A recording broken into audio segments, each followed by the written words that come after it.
Okay, we're going to put the vent window, at least what I call the vent window in. By the way, this on this side has this, I forget what Larry DeRocher called it, but it's a special nut. They're chrome plated and it holds the people that have a mirror there, get a mirror there, and if you squeeze too much, I guess you can deform the metal around this, so this actually bottoms out, and I'll have to dig the bolt out. But this piece goes in first because you can't get this in after you put your rubber in. So I'm going to go ahead and pull that on down, and it's held in with two chrome-headed screws. And I'm going to get that pulled in. One thing I mentioned is I went in, we're going to put, this is where the little flap goes that holds the window lock in place. And I tapped those holes, I tapped these holes here. I did have this recad plated. There's a couple other things we'll get to, but the shaft here on the, I don't know if you can see that, but the shaft on the actual window, that's got chrome on it and all kinds of stuff, and it gets real dirty and yicky in there, and if you don't take that off, it's awful hard to get the adjustment right on the, well, you screw it all up, but anyway, it's important to get those holes cleaned out before you start this operation. Okay, I've got both screws in there and pulled that up tight. You can see my hole goes all the way through there. The other thing I do to my screwdrivers is I take them, you know, American screwdrivers have such a fine tip that sometimes they booger up the bolts, or not the bolts, but the screws. And I take the end of it and put it on a grinder and flatten it out, and I make it a little bit thicker if you go up just a little bit. And then they fit in there real good and snug so you won't booger up especially the chrome plated one because you really notice it. Okay, the next thing we're going to do is we're going to put this in here, and this is the seal, and it came from replacement parts and part of the kit, and the kit's really good. You'll have to pull this in and out, and I do not glue these. Sometimes a part of them will tend to pop out when you open the window and you're driving. I wait and kind of see, but if you put them in there, and usually with me it's a long time before I get the car back on the road, but they seem to snap in there and seal pretty good, so I don't really recommend starting out with glue and maybe touch it up a little bit later because otherwise I had these polished and that glue kind of messes them up. Okay, I've worked this in all the way around and it pops in pretty nice, and I start in this corner right here and then work my way around.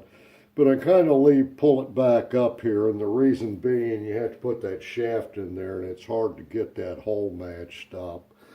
And the shaft I'm talking about's this one. And that baby will go in there like that. Now before I put that in there, I'm going to shove this piece of foam, and you're asking, well, why in the world is he putting that piece of heavy foam? Oh, by the way, I should mention this.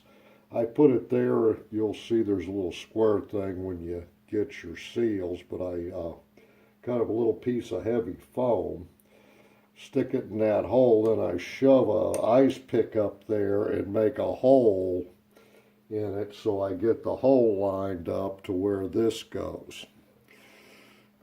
And then I just work that on through there. It's a heavy foam I use. I don't want to say it's home window insulation, but that's what it is, and it works really good. And I didn't have any black, so I'm going to use gray. And you know what? When I'm done, I'm going to get a little Sharpie and I'm going to make it black. But you got to work this down in through the hole there, and I've got my selfie stick sitting there. I don't know if I'll be able to do this without moving my selfie stick. But, oh, there she goes. So I'm going to work that on in there. Okay, you'll see I've got that slid on in there, and a very important part there is there's a 1/4 inch ball, and mine were a little bit bad, so I went to the hardware store and you could buy those things. They're just a hardened bearing. That goes into a little clip here, so I'm going to force this out, and then I'm going to work this little ball back in there. I actually shut it in the rubber, so I've got to open it up first, and I'm going to get that in there. And I'm going to pull it on shut. That came out. Oh, I didn't have it pushed in all the way. That makes sense. Got the bottom end good. And let me get that in there and push down a little bit to hold it. There we go. Now I'm going to go ahead and shut that, but that's got that held tight. And the next thing we're going to do is insert the little pin here. And by the way, these pins, I just went and got a hardened steel piece of metal, you know, from a hardware store. Well, that was a hobby store. And I cut me a new one. These are a pain getting out. You grab them with pliers and stuff. They usually come out pretty easy, but you tear them up a little bit getting them out. So we've got to put our pin in there. And then I'll get into the next part of it here. Okay, this is pretty simple, so I'm going to go through it quick. There's a specialty washer, then there's a fiber disc, what they call a friction disc. I cut it out of a piece of upholstery webbing. There's a spacer, which it's got to go inside that, so I went ahead and put it inside that. You got two brass washers on each side on the inside, then you got these friction plate riders. Then you got standard washers, standard bolts. You got a star washer, you got a cup washer, you got a spacer, and I replaced my spacers. They were a little bit rusty. I found some of similar size, almost exactly the same size at a hardware store. Spring, specialty washer, standard washer, 2 half nuts. And that all goes on here, so we're going to get that on. Okay. We got the washer, we got the spacer and the friction disc. We got the 2 brass pieces there, and we'll get the 2 go on the inside and 1 goes on the outside. Oh, by the way, these have a little bit of arch to them, so the arch goes that way. But that goes there, 2 brass washers, at least I think they're brass. Then that spacer will fit right down in between that, but get that one started.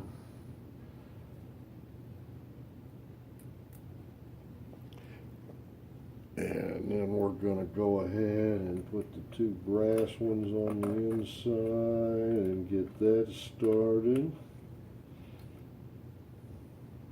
Like that. Okay. Okay, got those tightened down. And then we continue with the friction washer. Then you got the star washer and then the cupped washer. Okay, star washer, cupped washer. And this actually fits inside that cupped washer. So you need to make sure you get that inside the cupped washer like that. And then we got the spring.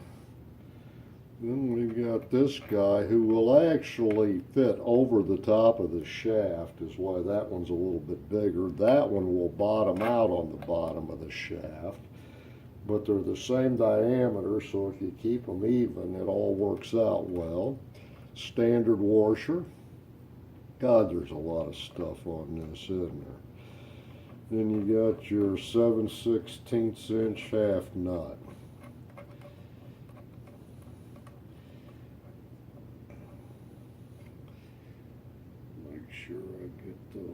nice and even, and if you twist it a little bit, it seems to center everything. So there we go, and I'll get that tightened down, then I'll put the second half washer on there as a lock nut. Not a washer, but okay, I got that one tightened up, and I'm going to go ahead, and I did tighten that all the way because I like my windows nice and snug and not flop around while I'm driving. I like to have them stay where they're set at and get that on there. It doesn't take a lot of torque to tighten those half nuts. You can strip them pretty easy. Okay, I put one of the screws in. I got the little locking plate here, and it's got a little seal behind it that is built into the rubber, and we'll get that one started. I did dap those holes, so those should go in. I'm going to go get a screwdriver of a little bit different size. This one, I believe, will be too big for those. Yeah. Okay, I got those tightened down, and those are a chrome head screw, but the wood comes across right here, so you don't see anything down in here. That's why I didn't have the guy polish all of this. The wood goes across, but anyway, this guy goes on here, and it's going to lock down against that plate. This has a little lock washer on it, and it won't come off of there. So anyway, you got to make sure. I assume it won't. Mine won't come off there, but it should have a little lock washer on there, and that adjusts it to just right the distance so this thing will not rattle around. And I'm very careful. That one may be a little bit too big.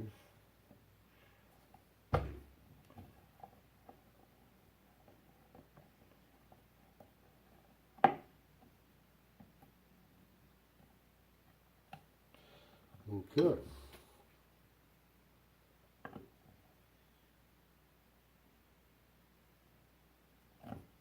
Tighten down real good. It doesn't flop around, and it does lock the window in. So I'm going to leave that like that, and I might stretch and move the rubber around a little bit so it forms in real good.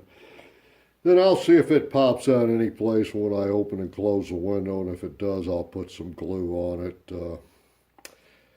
And we'll have her set.